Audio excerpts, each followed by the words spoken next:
नाज़रीन, खानापुर खां ख़बर शेयर कंदा हलूं। खानापुर में 8 मुहर्रम जी रात करबला जे शहीदनि जी यादि में दरगाह वॾा शहीद दरगाह तालिब शाह बुखारी इमाम बारगाह काज़मीन दरगाह कंवारा शहीद दरगाह लुत्फ़ शाह इमाम बारगाह हैदरी समेत मुख़्तलिफ़ इमाम बारगाह खां मातमी जुलूस बरामद।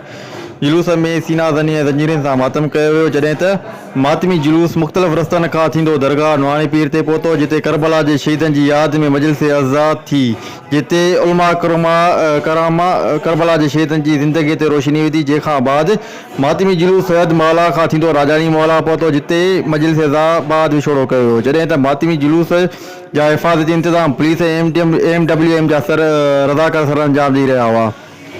ओॾां मातमी जुलूस जे रूटनि ते मोमिननि पारां मौला हुसैन जी सबील ऐं न्याज़ जो पिणु बंदोबस्तु थियल हो। ओॾां खानापुर शहर जी मशहूरु दरगाह सखी बावन शाह ते गाज़ी पाक जो अलम पाक निशान कयो वियो, जंहिंमें खानापुर शहर ऐं आसपास जे ॻोठाणनि सैयद नबी शाह, सैयद दीदार हुसैन शाह, ज़ाहिद हुसैन सिंधु, सैयद आशिक़ हुसैन, ज़ाहिद हुसैन वपड़, इंस्पेक्टर फरमान भुट्टो, सलमान पठान, अब्दुल्ला साहब, रफ़ीक कलाम फ़कीर, खान मोहम्मद मीरानी, नज़र मोहम्मद अब्बासी, वाहिद बख्शी भयो शिरकत कई। अलम पाक निशान करण वक़्तु अज़ादार हुसैन बर्पा कई वई, जंहिंमें नवाब ख़ान सिफ़त अली आग़ानी नवाब पढ़िया। जंहिं बाद मातमी जुलूस जी सूरत में अलम पाक निशान कयो वियो, जंहिं खां बाद दरगाह जे गाज़ी नशीन सैयद ज़ाहिद हुसैन शाह तमामु उम्मत मुस्लिम लाइ दुआ ख़ैर घुरी, जंहिं खां बाद मौला हुसैन जो न्याज़ तक़सीम कयो वियो।